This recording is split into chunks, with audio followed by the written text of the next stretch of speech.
Um, so I took my little Sabbath walk around the pond, and immediately I get on the path, and there's three little white boys down there fishing on the pond. There, one of the young men, let me give you an age range based on their height. They had to all be 13 or younger, in that 10 to 13 range. So middle school to junior high, that obnoxious, sometimes like perverted, they get a kick out of dirty jokes type of thing. Okay. So the one little boy walks up to me and is like, "Excuse me, ma'am." And I look back and he's like, "Can my friend get your phone number?" I think he said something about he really thinks you're cute or something like that. And I was just like, "I'm sure you're joking. You must be joking."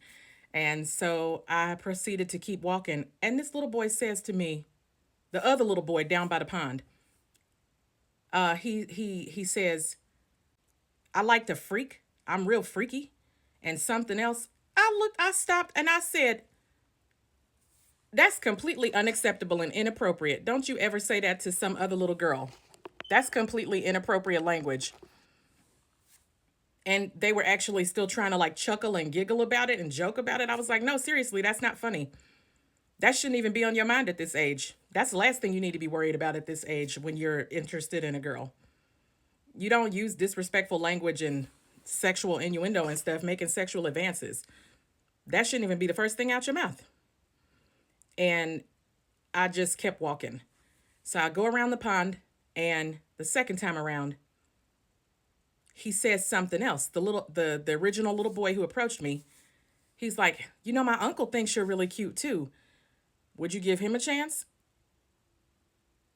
And I just looked and I gave a little bit more lecture like, you know, the best way to get a girl's attention is to just be respectful and tell her the truth. Give her a genuine compliment and just focus on developing a friendship. There's no way you should be making sexual advances out the gate when you first meet a woman, girl, whatever. Plus, talk to women or girls your own age. It's completely inappropriate the way you're talking to me, and you shouldn't talk to a girl that way, but you definitely shouldn't be trying to get older women. Completely inappropriate. So I keep walking. The little boy is following me. So I turn around. I'm like, "Are you following me?" He's like, "No." So he backs up and starts walking away. And I was fussing a little bit, walking on the walking path. Cause this older white man was beside me. And I'm just like, I bet you this little boy probably got his daddy at home too. That's the sad part. They be having men in their life and that's where they get this mess from. The barbershop, coaches, the locker room.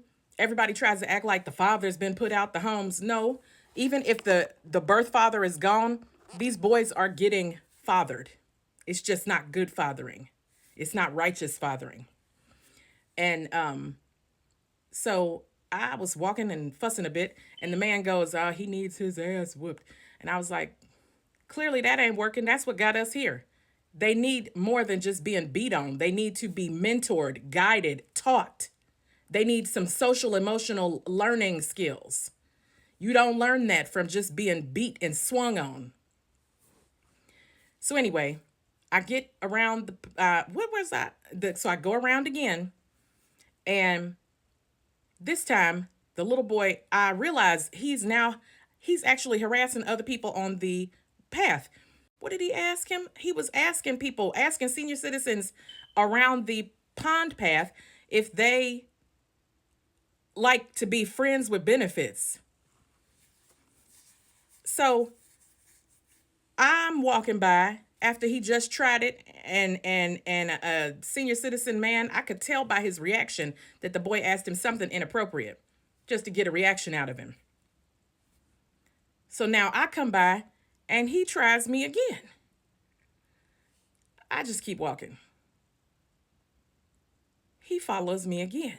Now he's moved. He transitioned from sexual innuendo to like trying to actually rattle me and scare me while I'm walking. Now, warning, you about to hear my black mama voice. Full throttle probably, because I don't really have it in between.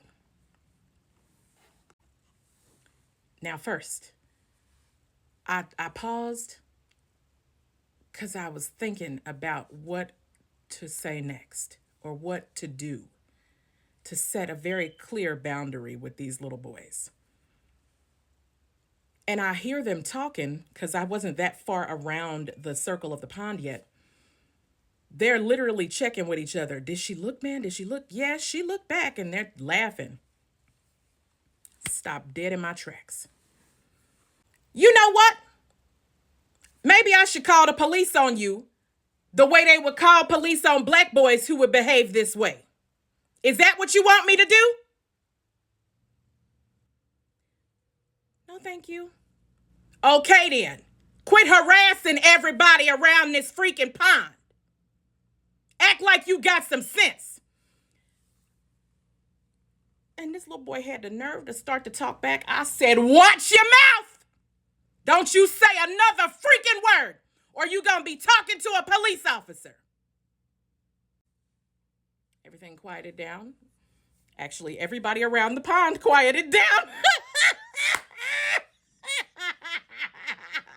I kept walking past a little Mexican lady and her son, and she was looking at me like she was scared of me. I said, you probably heard me down here, didn't you? She said, yep.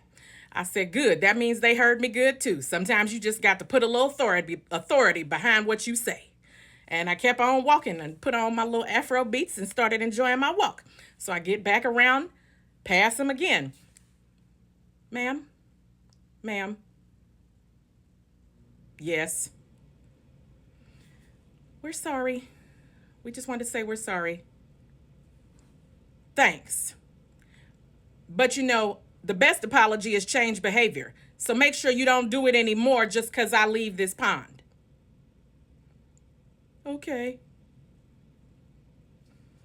And that was the end.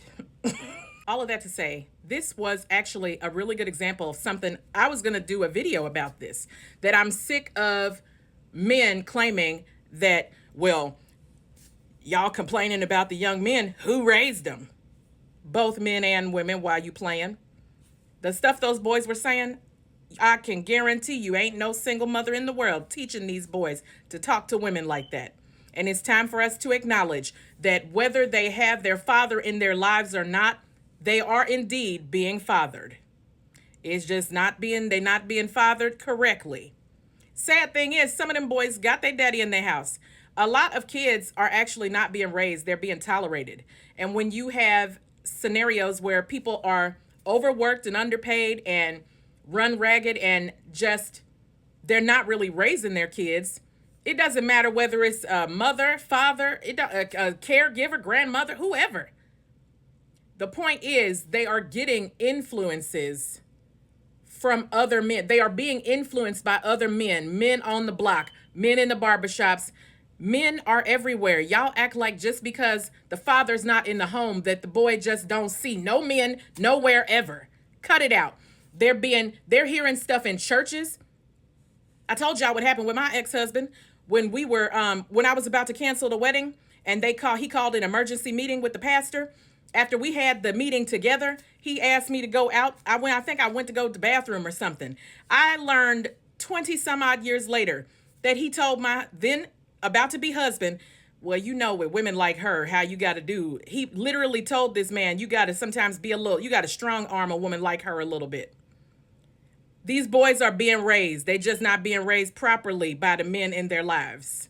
Do better.